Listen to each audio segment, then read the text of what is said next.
Okay, there's a few questions out there, and I got a few answers kinda, and I have a few questions. This is the best I've ever did. That's from 1,000 wet sand to 2,000 wet sand. Didn't use no swirl remark mover or anything like that. So I'm just trying to get better.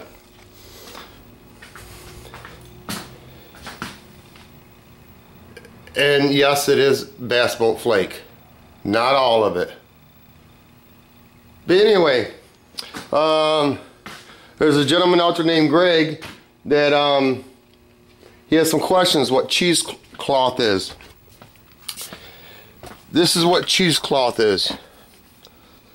It's a tack rag, and you can see through it, and it's sticky, and right before you paint, you want to wipe it down, your vehicle, to get any kind of dust off it.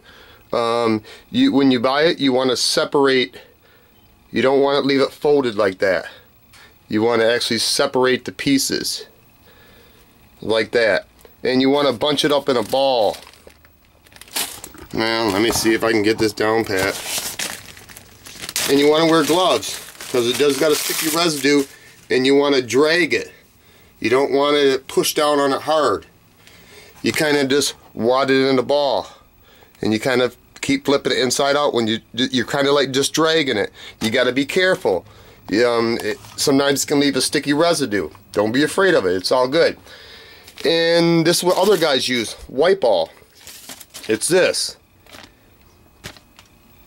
I've only used it once, didn't have good luck, could be wrong. Let's move on. Because census say that I should wet sand this down with 1,200, then 15, then 2,000, and 3,000. Okay. And what else I got today? Oh, he asked me a question about can you spray half the vehicle, like the front half, and then tape all this off? Yeah, you can do that. There's not a problem with that. It wouldn't be nothing but basically like when guys damage the front end of the vehicle, they're going to tape it all off. Me, I'd rather shoot the whole thing all at once, but that's just me. Can you do the door jambs and tape it off? Where's my little piece of tail? Can you do the door jambs and tape it off? Yes, and I've always done it, and it's just more work. What you're going to have to do is take your tape and roll it in a circle.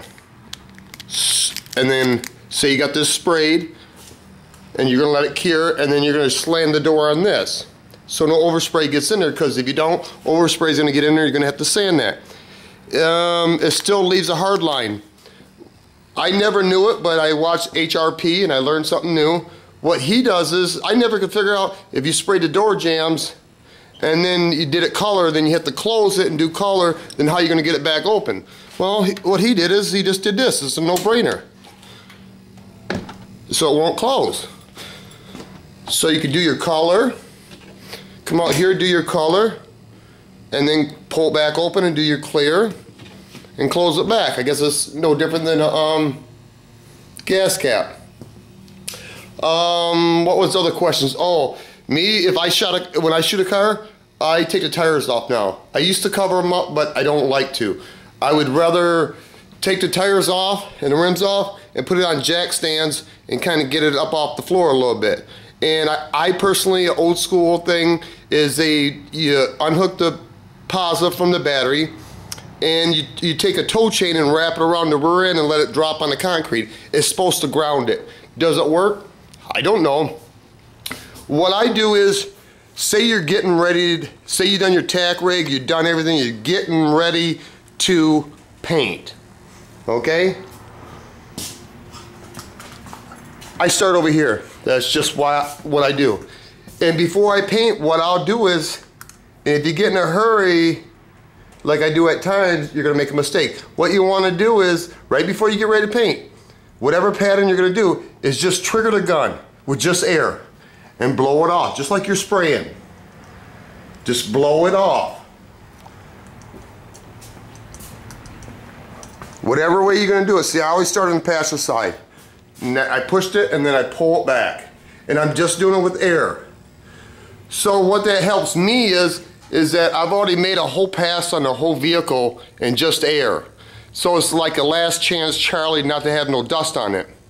And after you've already done the routine of doing it with air, it's just like painting it or clearing it, you kind of get more comfortable, because of course, maybe I'm different than people. Right before I get ready to lay paint, I get nervous. I always get nervous because I don't want to screw up. So if you just do it with air, you already made one pass and you kind of count your passes. 1, 2, 1, 2 with air, and you make your whole round around the vehicle. If you start to get modeling, say you get modeling up on the fender, in between passes of color, you're gonna have a 15-minute flash time. You're gonna wanna walk around your vehicle and look real close to see if it models, means color has bunched up in a spot. And you're usually gonna get it right here. You're gonna get the overlap here, or you're gonna get the overlap here, because this is the way I do it. I do the raw, no, I'm not even gonna go there. But anyway, if you get modeling, what I do is I will stand back.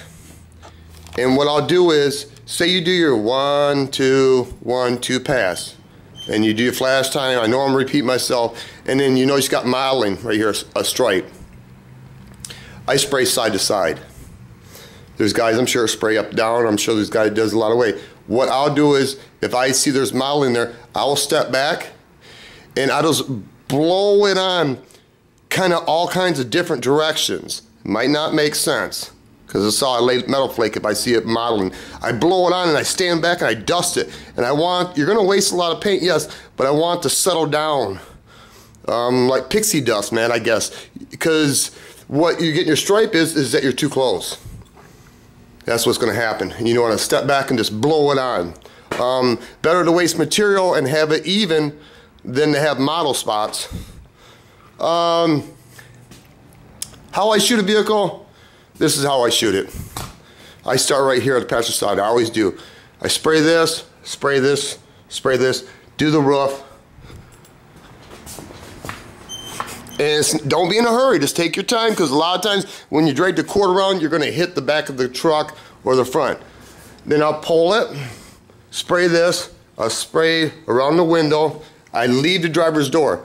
I will spray this. You can start at the top or the bottom, but whatever way you do it, just kind of don't spray this way and then the next pass spray this way.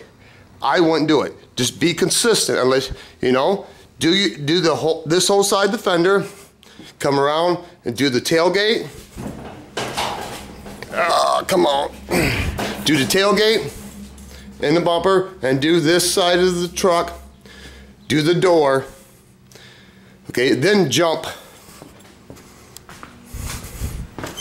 and complete this door. And you would think that this paint is pretty much dry by the time you did the whole truck, but it still blends in. I've never had a problem. You see? And then I do the door, then I do the fender, then I push the hood. I pull the hood, pull the fender, and you want to get right down here. You just don't want to do the bend over, you know, I'm not going to bend over and get this. No, you need to get right on your knees. I don't care if there's water on the floor or what. You guys using HVLP guns, that's why you're going to want to jack it up so you can get up underneath it. Me, I can flip my gun upside down and trigger it with my thumb. Anyway, and then I do the front bumper and the grill and whatever. Now, if you're doing a silver and a metallic, I would still do it just the way I showed you. Okay? But if you're getting heavy modeling or bunching of colors, this is what I've done. And you don't want to do it unless you're coming into problems. I would, how do I explain this?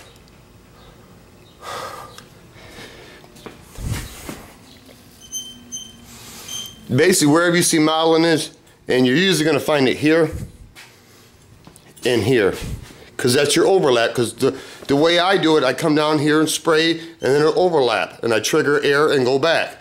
And then you're going to come over here and do the the door and you're gonna get an overlap. That's where you're gonna have your modeling at. Me, what I would do, it's just like pixie dust. You wanna stand back, not get close like you normally, and just blow it all the way down the side. Just blow it all the way down the side. It's kind of like a running game. And if that don't work, you're gonna stand back and you're just gonna kind of blow this in. It's best to do a test panel. I've learned the real hard way. I've learned the hard way more than once.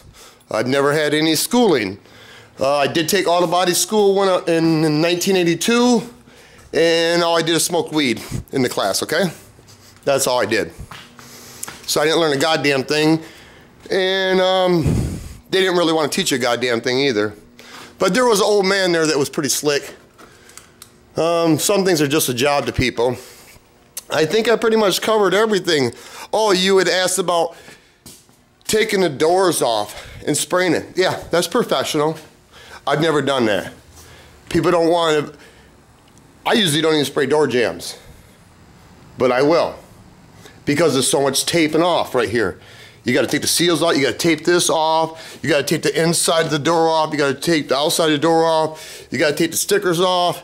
You basically just, you know, but if you're willing to take the door off and shoot this, I've never done it. I don't really have a lot of room to do it. And like I said, people don't want to pay me $4 or $5 grand to do a car. And that's what I would charge to, you know, take the doors off and stuff. Otherwise, if you don't take the doors off, you're going to have to run tape right here and spray this. And that's not bad, because you're not going to get a hard line right here, because you're just going to lay your tape straight. That's what I would do. And then what I do, if I just do door jambs, I'll lay tape here and paper, tape here and paper. You can do that. So when you open the door and you spray and it blows out, it won't get all over. Or I've done it this way too. I've done it a lot of different ways, because I don't know what I'm doing half the time. I won't even tape this.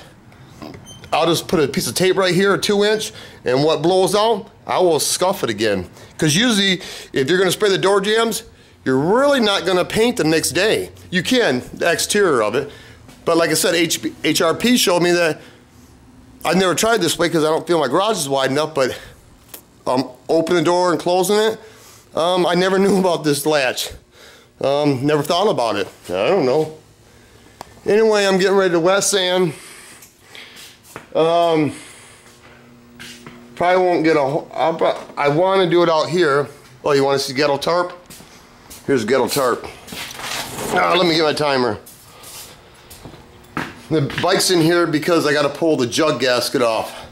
In order to do that, you got to pull the gas tank off, and you got to pull the carburetor off. You got to pull the intake off. You got to pull the exhaust off to get to a jug gasket. It's not all the way at the bottom.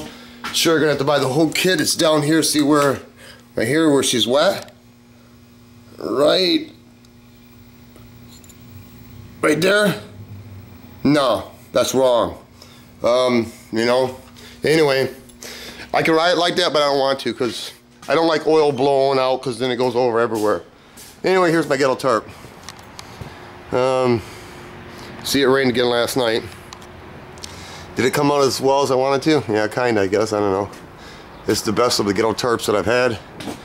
Hopefully it'll last. And I use those little stretch bungee things. I don't know if they're gonna work that great, so I went back and I put zip ties on it too, just in case. You know, because once this thing starts blowing like a mad dog, when it gets windy, come across that alley, because it does pick up some wind out here. I don't know why.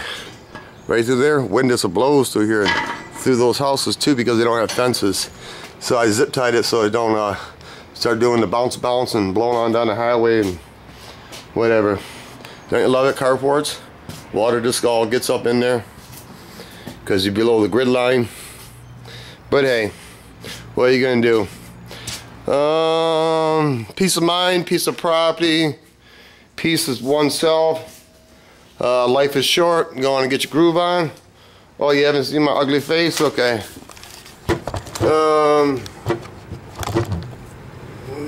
It's 14:51.